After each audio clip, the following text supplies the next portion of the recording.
Hello friends, आज हम भारत के विदेशी यात्रियों के बारे में पढ़ेंगे।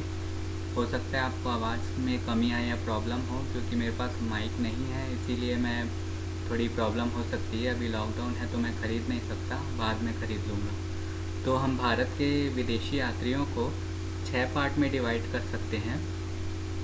तो इसमें है सबसे पहले तो पूर्व मौर्यकालीन जो विदेशी यात्री थे वो, फिर मौर्यकालीन देखेंगे, फिर उत्तर मौर्यकालीन जिसमें ये गुप्तकालीन और गुर्जर प्रतिहार पाल वंश के जो थे वो वाले शासक, उसके बाद फिर सल्तनत कालीन ये विदेशी यात्री, विजयनगर साम्राज्य के विदेशी यात्री, फिर मुग़ल कालीन विदेशी यात्री।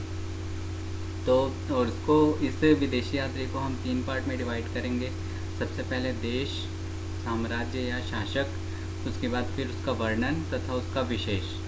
तो सबसे पहले हम देखते हैं पूर्व मध्यकालीन। तो इसमें सबसे पहले आता है सिकंदर। तो सिकंदर था वो यूनानी आक्रमणकारी था। तो यूनान कहाँ है? तो यूनान इसको हम देख सकते हैं, आज का जो ग्रीस है वो उसको यूनान बोलते हैं। तो वो ये है, इंडिया यहाँ है और ग्रीस यहाँ है, तो फिर वो इसे पार करके यहाँ आया था। ठीक, तो फिर यहाँ ये कैस्पियन सी है और इसके बाद ये ब्लैक सी, ये कैस्पियन सी, इसको सब पार करके यहाँ भारत आया था। और उसके बाद फिर है जो ये था वो अरस्तु का शिष्य था। अरस्तु जो हम पढ़ते हैं, जो दार्शनिक है उसके, वो अरस्तु का शिष्य था। और जो उसके पिता थे वो मकदूनिया के शासक थे। उसका वो मकदूनिया के शासक फिलिप द्वितीय का पुत्र था वो। उसके बाद फिर क्या है, जब उनके पिता की मृत्यु होती है तो वो 20 वर्ष की आयु में शासक बनता है।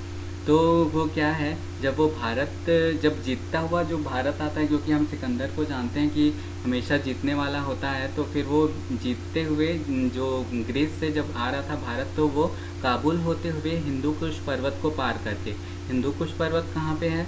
वो है ये अफ़गानिस्तान के पास। अफ़गानिस्तान ये पाकिस्तान वाला इलाका है, वहाँ पे है हिंदू कुश पर्वत। तो वो आया था खैबर दर्रा को पार करके। तो खैबर दर्रा क्या है? ये यहाँ पे है, ये अफ़गानिस्तान है, ये पाकिस्तान है और ये इंडिया है। तो यहाँ पे है खैबर दर्रा, ये स्टार वाला मार्क है, ये खैबर दर्रा है। तो खैबर दर्रा मतलब दर्रा कैसा होता है? जो पहाड़ के बीच की जो वो पार्ट होता है जहाँ से रास्ता बनाया जाता है और जिसको पार करके हम आते हैं, उसको खैबर दर्रा दर्रा बोलते हैं। तो वो खैबर दर्रा से आया था। तो फिर ये इसका ये याद रखना कि एग्ज़ाम में ये पूछ सकता है कि कौन से दर्रे से आया था, तो खैबर दर्रे से आया था। और कब आया था? तो 326 ईसा पूर्व में, है ना। और उसके बाद फिर वो अरस्तु का शिष्य था, जैसे कि आजकल पीएससी के प्री पेपर में भी पूछ रहा है कि वो ऑप्शन बना के देता है, तो फिर उसके लिए ऐसा पूछ सकता है कि किसका शिष्य था, या फिर अरस्तु का शिष्य था या नहीं, है ना। इसके बाद फिर ये है कि जब वो एंटर करता है भारत में, तो पंजाब के शासक पोरस को पराजित करता है और झेलम की युद्ध, उस युद्ध को हम झेलम का युद्ध कहते हैं। तो फिर ये क्वेश्चन पूछ सकता है कि जो पोरस और सिकंदर के बीच जो युद्ध हुआ था, उस युद्ध का नाम क्या था? तो वो था झेलम का युद्ध। ठीक, उसके बाद फिर क्या है, वो 325 ईसा पूर्व में भारत से लौट गया था। एक्चुअल में क्या हुआ था कि जब वो जीतते जीतते बहुत जब बढ़ रहा था, तो उसके सैनिक बहुत परेशान हो गए थे, तो आगे का अभियान नहीं करना चाहते थे। और दूसरा कारण ये था कि जब वो भारत में जब आक्रमण करने आया था, तो उस टाइम क्या है, भारत में नंदवंश का शासन था। तो नंदवंश कौन है? जिसमें घनानंद शासक था। तो उस टाइम वो आया था, तो वो देखा कि घनानंद बहुत ताकतवर है, तो उससे वो लड़ भी नहीं सकता, और उसके ऊपर से सैनिक भी बहुत सेल्फ कॉन्फिडेंस लो हो गया था उनका। तो इसीलिए वो फिर से बाहर लौट जाता है। तो फिर वो भारत 325 ईसा पूर्व से भारत लौट जाता है। उसके बाद फिर क्या है, 323 ईसा पूर्व में बेबीलोन में 33 वर्ष की आयु में उसकी मृत्यु हो जाती है। तो ये वाली याद रखना, 325 ईसा पूर्व में भारत से लौटा था। और दूसरा पोरस का ये जो पोरस के साथ झेलम का जो युद्ध हुआ था वो। उसके बाद फिर एक और चीज़ है, उसके साथ जब वो भारत आया था, तो उसके साथ 3 लेखक आए थे। तो एक तो पहला है नियार्कस, एक अरिस्टोबुलस, उसके बाद फिर एक है अनेसिक्रेटस, है ना। तो ये 3 लोग को याद करना। उसके बाद फिर जब वो भारत आया था, तो फिर भारत का जो एरिया जो जीता था, थोड़ा बहुत पंजाब साइड का, जो कुछ पंजाब पाकिस्तान में भी है, उसमें वो 2 शहर की स्थापना करवाता है। एक तो निकैया, उसके बाद फिर है बहु केफला। तो इसको याद रखना।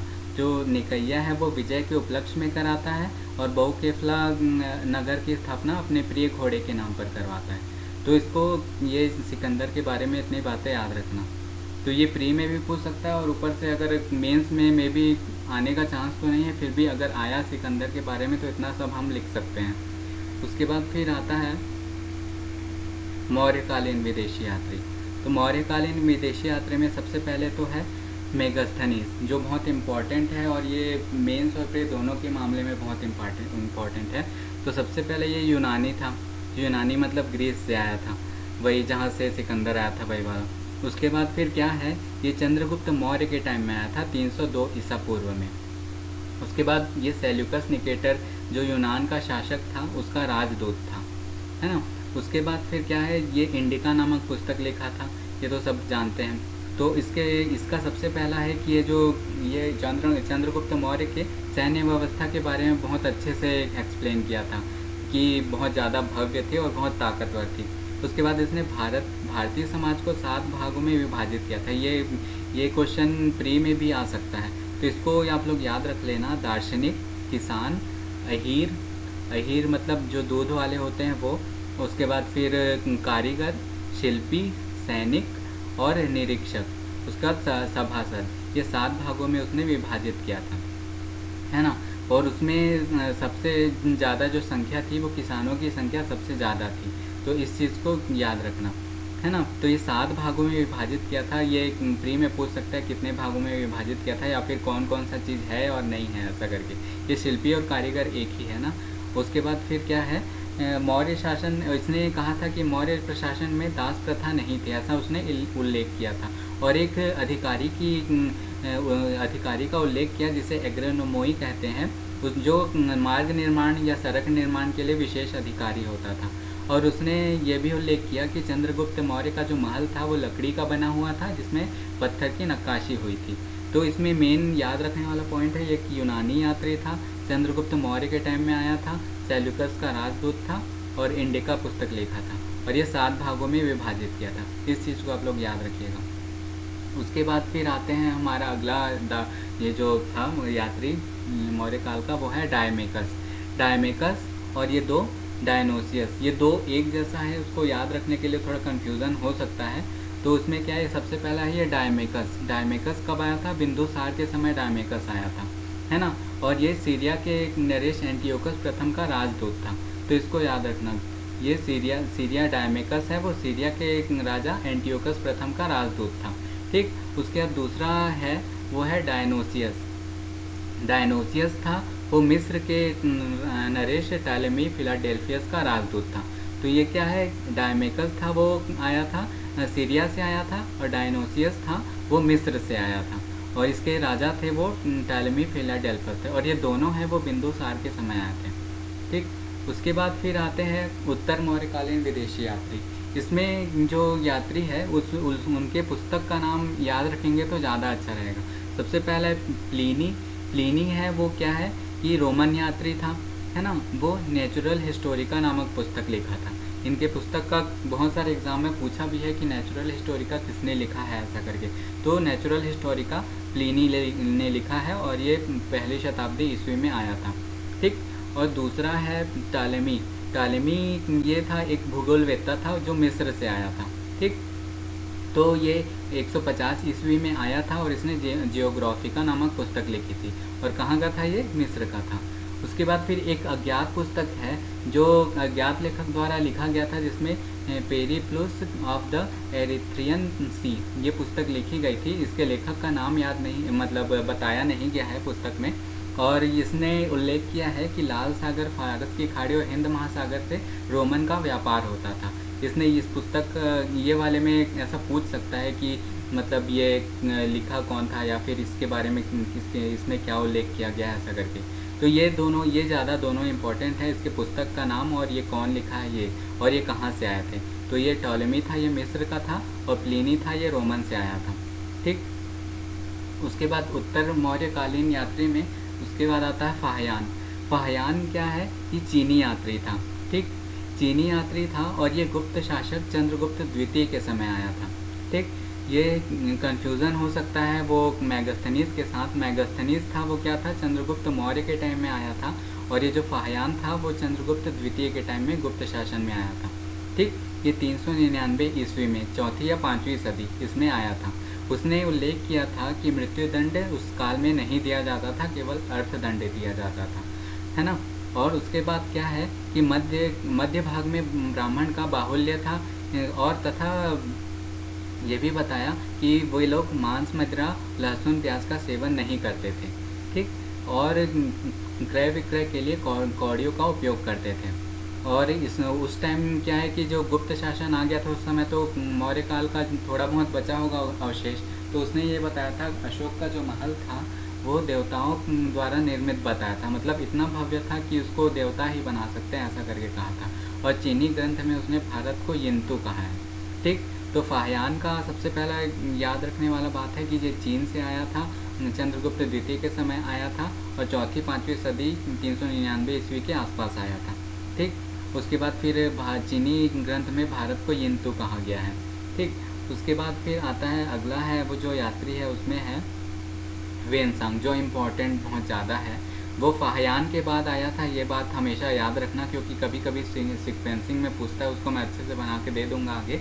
उसमें यह है कि ह्वेनसांग जो आया था चीनी यात्री था, ये भी वो आया था 629 ईस्वी में चीन से निकला था वो, है ना। और 7वीं शताब्दी में भारत आया था। मतलब क्या है कि ये कब आया था ऐसा भी पूछ सकता है। और किसके काल में आया था, हर्षवर्धन के काल में आया था। हर्षवर्धन कौन है, पुष्यभूति वंश है जो उत्तर में शासन करता था, उसके टाइम में ये आया था भारत, है ना। और ये नालंदा विश्वविद्यालय में अध्ययन किया था, और उसने ये बताया था कि कुमारगुप्त ने नालंदा विश्वविद्यालय की स्थापना कराई थी। ये मेन रूप से बौद्ध धर्म के अध्ययन के लिए आया था, तथा बौद्ध ग्रंथ थे उसका संग्रहण करने के लिए ये भारत आया था। ठीक, तो ये कब आया था, 629 ईस्वी में भारत से निकला था, 7वीं शताब्दी में आया था। भारत को इसने सीयू की कहा है, ये सबको पता होगा। और तथा इसको वर्तमान शाक्य मुनि तथा यात्रियों का राजकुमार भी कहते हैं। ठीक, तो ये बात याद रखना कि हर्षवर्धन के टाइम में आया था और नालंदा विश्वविद्यालय में अध्ययन किया था। और नालंदा विश्वविद्यालय की स्थापना किसने की, कुमारगुप्त ने। ये ह्वेनसांग के विवरण से पता चलता है। ठीक, उसके बाद फिर अगला यात्री है वो है इत्सिंग, ये भी चीनी यात्री था। तो चीनी यात्री था, ये क्या है, ये ह्वेनसांग के बाद आया था। ये भी 7वीं शताब्दी में आया था, लेकिन ह्वेनसांग के बाद आया था। ये नालंदा विश्वविद्यालय में बौद्ध धर्म के अध्ययन तथा संस्कृत के अध्ययन के लिए आया था, है ना। ये ह्वेनसांग का यात्रा विवरण था, जो चीन जाके ह्वेनसांग बताया होगा कि ऐसा ऐसा भारत में, और उसको बहुत अच्छे से सम्मान मिला, तो उसको सुन के इत्सिंग भी भारत आया था। फिर ये क्या है कि कहाँ से आया था इत्सिंग, सुमात्रा होते हुए। सुमात्रा मतलब कि ये इंडोनेशिया वाला जो इलाका है वहाँ से होते हुए वो आया था, समुद्री मार्ग से भारत आया था। ठीक, तो ये इसका याद रखने वाला है, ये भी 7वीं शताब्दी में आया था, लेकिन ये आया था ह्वेनसांग के बाद, है ना। और ये चीनी यात्री था ये भी। उसके बाद फिर ये चीनी यात्री का क्रम याद कर लेना। इसमें यह है कि सबसे पहले आया था फाहियान, उसके बाद ह्वेनसांग और इत्सिंग। और फाहियान और मेगास्थनीज में कंफ्यूज मत होना। मेगास्थनीज आया था चंद्रगुप्त मौर्य के टाइम में, और फाहियान आया था चंद्रगुप्त द्वितीय गुप्तकालीन, है ना। उसके बाद फिर आता है अपना ये, अब आता है ये अपने बंगाल के पाल शासक के समय। बंगाल के पाल शासक के समय सुलेमान एक यात्री आया था, वो देवपाल के समय आया था, है ना। तो इसमें डायरेक्ट इसमें ऐसा कुछ उल्लेख ज़्यादा किया नहीं है उसने, तो इसने सिर्फ ये बताया कि ये अरबी यात्री था तथा देवपाल के समय आया था, पाल शासक, है ना। और दूसरा था अल-मसूदी। ये इम्पॉर्टेंट है अल-मसूदी, क्योंकि ये इसलिए इम्पॉर्टेंट हो जाता है क्योंकि इसने मानसून नाम दिया था। भारत की जो हवाएं हैं जो वर्षा कराने में सहायक होती है, उसका नाम ये अल-मसूदी ने ही दिया था। और ये आया था गुर्जर प्रतिहार वंश के शासक महिपाल प्रथम के टाइम पे। ठीक, तो ये कब आया था, 519, 915 और 916 ईस्वी में गुजरात आया था। ठीक, ये बगदाद का यात्री था, है ना। और इसने गुर्जर प्रतिहार को अल गुर्जर तथा राजा को बौरा कहा है। ठीक, तो ये ऐसा छोटा छोटा बना के पूछ सकता है कूट वाले क्वेश्चन में। तो भारतीय हवाओं को मानसून का नाम किसने दिया, तो ये अल-मसूदी ने दिया था। ये वाला याद रख लेना। ठीक, अब आगे के यात्रियों में है अलबरूनी सल्तनत कालीन देखेंगे तो इसमें सबसे पहले आता है अलबरूनी। ये आया था 11वीं शताब्दी में मोहम्मद गजनी के साथ में। ठीक, तो ये क्या है कि फ़ारसी और अरबी का अच्छा ज्ञाता था, है ना। और इसने 2 पुस्तक लिखी थी, तारीख उल हिंद तथा किताब उल हिंद। तो इस पुस्तक का नाम याद रखना कि तारीख उल हिंद और किताब उल हिंद। एक 1 लाइनर क्वेश्चन जो आता है उसमें प्री में जो छोटे छोटे क्वेश्चन होते हैं उसमें ये पूछ सकता है कि ये तारीख उल हिंद या किताब उल हिंद किसने लिखा है करके। और ये संस्कृत, हिंदू धर्म तथा भारतीय दर्शन का अध्ययन करने के लिए आया था। ठीक, तो ये कहाँ से आया था? ये मोहम्मद गजनी के साथ आया था, है ना। मतलब फ़ारस से, अब मोहम्मद गजनी मतलब कि फ़ारस के साथ से ही आया होगा, अरब साइड। ठीक, तो इसका पुस्तक का नाम और ये किसके साथ आया था, ये दोनों इम्पॉर्टेंट हो जाता है, तारीख उल हिंद और किताब उल हिंद तथा मोहम्मद गजनी। उसके बाद आता है इब्न बतूता। इब्न बतूता कहाँ से आया था, ये इम्पॉर्टेंट है। ये मोरक्को से आया था। मोरक्को कहाँ है? अफ्रीका में है ना। और तुगलक वंश के समय मोहम्मद बिन तुगलक के टाइम में आया था ये। ठीक, तो ये किसके टाइम में आया था ऐसा पूछ सकता है। उसके बाद फिर ये मोहम्मद बिन तुगलक ने इसे काजी नियुक्त किया था। काजी कौन होता है? काजी उसको बोलते हैं जो मुस्लिम धर्म में जो धार्मिक कार्य वगैरह करवाते हैं उसको काजी कहते हैं। और फिर क्या है, काजी नियुक्त करके इसने 1342 ईस्वी में राजदूत के रूप में चीन भेजा था इसको। ठीक, और इसको इब्न बतूता का बोला जाता है कि ये प्रकृति का बहुत ज़्यादा प्रेमी था। तो इसके पुस्तकों में प्रकृति, पर्वत, जंगल वगैरह की बहुत ज़्यादा उल्लेख मिलता है। और इसकी पुस्तक का नाम है किताबुल रहला। ठीक, किताबुल हिंद है वो अलबरूनी का है, और ये किताबुल रहला है वो इब्न बतूता का है। किस टाइम आया था? मोहम्मद बिन तुगलक के टाइम पे। ठीक, उसके बाद फिर अगला याद है वो ये याद रखने वाली बात है। बीच में क्या है कि कभी कभी हम लोग भूल जाते हैं, उसको मैं ऐड कर दिया हूँ इसमें, कि चंगेज़ खान और तैमूर लंग। ये क्या, मुझे बहुत कंफ्यूज होता था, इसलिए मेरे को लगा कि और किसी को भी कंफ्यूजन होता होगा, इसलिए ऐड कर दिया कि जब वो जो मंगोल चंगेज़ खान था वो आया था इल्तुतमिश के टाइम पे। लेकिन क्या है, इल्तुतमिश अपनी दूरदर्शिता के कारण क्या है वो आक्रमण नहीं करता है ये चंगेज़ खान इल्तुतमिश के ऊपर, क्योंकि ये जो चंगेज़ खान था क्या है कि ये लूट खसोट वाला था। तो इल्तुतमिश क्या है कि देख लेता है कि अरे अगर इसके साथ जो नहीं माना जाएगा, क्या है कि एक कोई राजा था वो सहायता मांगा था इल्तुतमिश से। तो इल्तुतमिश उसको सहायता नहीं देता क्योंकि पता था कि वो चंगेज़ खान का दुश्मन है। तो इसलिए क्या है कि सहायता नहीं देता करके चंगेज़ खान इस पर आक्रमण नहीं करता, बस खाली आके लौट जाता है। तो इसको याद रखना, चंगेज़ खान है वो इल्तुतमिश के टाइम पे आया था। उसके बाद फिर तैमूर लंग है वो आया था नसीरुद्दीन तुगलक के टाइम पे। तुगलक वंश का शासक नसीरुद्दीन तुगलक। तो ये वाले बात को याद रखना। उसके बाद फिर अगला आता है विजयनगर साम्राज्य के समय के विदेशी यात्री। तो इसमें विदेशी यात्री में इसका ट्रिक बनाया था मैं कुछ अपने एग्ज़ाम के टाइम में याद रखने के लिए। तो वो ट्रिक से याद रखोगे तो ज़्यादा अच्छा रहेगा, क्योंकि इसमें से विदेशी यात्री में उतना ज़्यादा कुछ चीज़ है नहीं, बस ये किस टाइम पे आया था और कहाँ का था इसको बस याद रखने वाला है। तो सबसे पहला था निकोलो दी कॉन्टी। तो ये क्या था? निकोलो डी कॉन्टी है वो इटली से आया था। ठीक, तो क्या है कि देखो कभी भी जो काउंटिंग स्टार्ट होती है वो कहाँ से होती है स्टार्ट? वो होती है 1 से, है ना। तो देवराय प्रथम मतलब 1, तो काउंटिंग 1 से स्टार्ट हो रही है, मतलब देवराय प्रथम के टाइम पे आया था। तो इससे काउंटिंग 1 से स्टार्ट होती है, मतलब देवराय 1, देवराय प्रथम, ऐसा याद कर लेना। उसके बाद फिर दूसरा आता है अब्दुल रज़ाक फ़ारसी, है ना। अब्दुल रज़ाक था वो फ़ारस से आया था, फ़ारसी था। तो ये आया था देवराय द्वितीय के टाइम पे। तो क्या है कि इसके लिए मैं ऐसा याद रखा था, क्या अब्दुल र में र क्या है 2 टाइप रहता है, और देवराय क्या है द्वितीय, मतलब देवराय 2। तो र और 2 इससे मैं इसको याद कर लिया था। तो इसको याद करने के लिए बहुत कन्फ्यूज़न होता है, इसलिए कुछ ना कुछ ट्रिक तो बनाना पड़ता है। तो अब्दुल रज़ाक था वो फ़ारसी था और देवराय द्वितीय के टाइम पे आया था। उसके बाद फिर तीसरा है वो है बारबोसा। और बारबोसा और डोमिंगो पायस ये दोनों पुर्तगाली थे वो, और दोनों आए थे कृष्णदेव राय के टाइम पे, है ना। और बारबोसा था वो कृष्णदेव राय को धर्मनिरपेक्ष शासक का है। तो ये दोनों को याद रखने का ट्रिक ये है कि बार बार कृष्ण का नाम लोगे तो प्यास नहीं लगेगी। बार बार मतलब बारबोसा, कृष्ण मतलब कृष्णदेव राय, और प्यास मतलब डोमिंगो पायस, है ना। तो इसको ऐसे याद रख लेना। दोनों पुर्तगाली थे, ठीक। उसके बाद फिर फर्नाओ नूनीज, ये है पुर्तगाली यात्री, है ना। इसका कोई ट्रिक नहीं है, बस इसको याद रख लेना। फर्नाओ नूनीज है वो अच्युत देव राय के टाइम पे आया था, और ये घोड़ों का व्यापारी था, और इसने ये उल्लेख किया था कि राजा की सेवा में महिलाओं की नियुक्ति की जाती थी, मतलब कि महिलाओं की स्थिति मतलब बहुत अच्छी थी। इससे प्रूफ होता है विजयनगर साम्राज्य में। और 2018 के मेंस में आया भी था कि विजयनगर साम्राज्य के समय में महिलाओं की स्थिति का वर्णन करो, तो हम उसमें ऐसा लिख सकते थे कि नूनीज ने ऐसा उल्लेख किया है कि राजा की सेवा में महिलाओं की नियुक्ति की जाती थी, साथ में सुरक्षा के लिए भी बॉडीगार्ड के रूप में महिलाएं होती थी। तो ऐसा हम ऐसा लिख सकते थे किसी यात्री का उल्लेख, तो थोड़ा प्रेशर पड़ता है, तो इसको याद रख लेना। निकोलो डी कॉन्टी इटली से आया था और देवराय प्रथम के टाइम में आया था। अब्दुल रजाक है वो फारसी यात्री था और देवराय द्वितीय के टाइम पे आया था।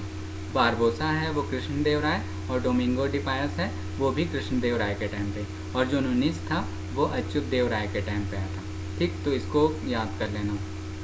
उसके बाद फिर आता है मुगल कालीन विदेशी यात्री। इसमें क्या है कि थोड़ा सा रटने वाला ज़्यादा है, और कुछ कुछ इसमें पढ़ा भी हुआ होगा, तो इसमें कुछ कहानी रहती है, तो इसमें याद हो जाएगा। तो अकबर का सबसे पहले था। अकबर क्या है, अकबर के टाइम पे सिर्फ एक आया था, वो रॉल्फ पिच था, ये ब्रिटेन से आया था, तो इसको याद रख लेना। अकबर के समय रॉल्फ पिच आया था, वो ब्रिटेन से आया था, ठीक।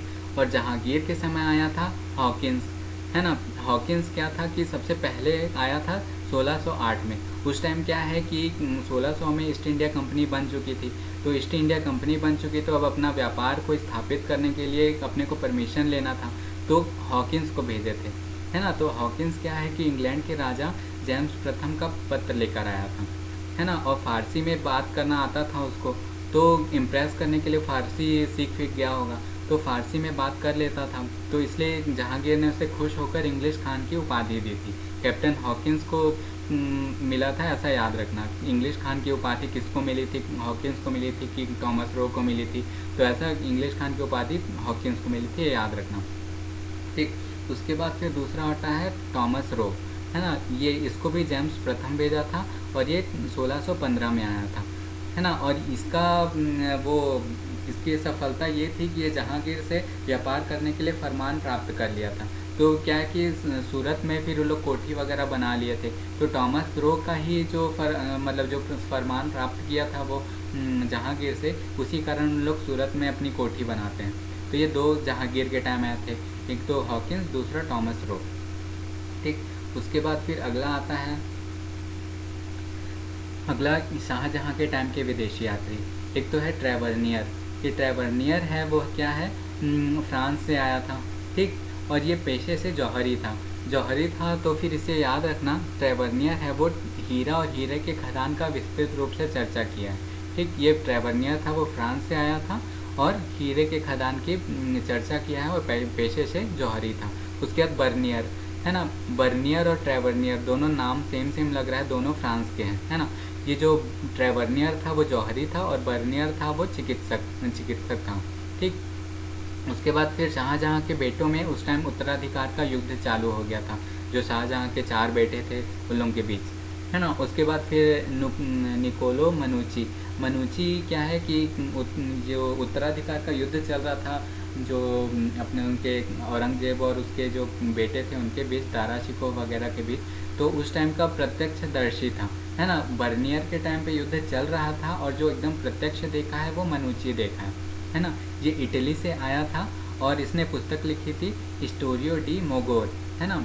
ये पुस्तक पूछ भी सकता है, आजकल उटपटांग टाइप का क्वेश्चन बहुत पूछ रहा है इंडियन जीएस में, प्री में देख रहे होगे। तो स्टोरियो डी मोगोर पुस्तक कौन लिखा है, तो मनुची लिखा है, ठीक। ये मनुची है, इटली से आया था, है ना। और जो पीटर दे मुंडी है वो भी इटली से आया था। तो इसमें ये किसके टाइम आया था ये याद रखने वाली बात है। शाहजहाँ के टाइम कौन आया था, ट्रेवर्नियर, बर्नियर, मनुची और मुंडी, ठीक। तो ये थे इसके शाहजहाँ के टाइम के यात्री। तो इतना था, आप लोग इसको रिवाइज बहुत अच्छे से करोगे तो ये याद हो जाएगा।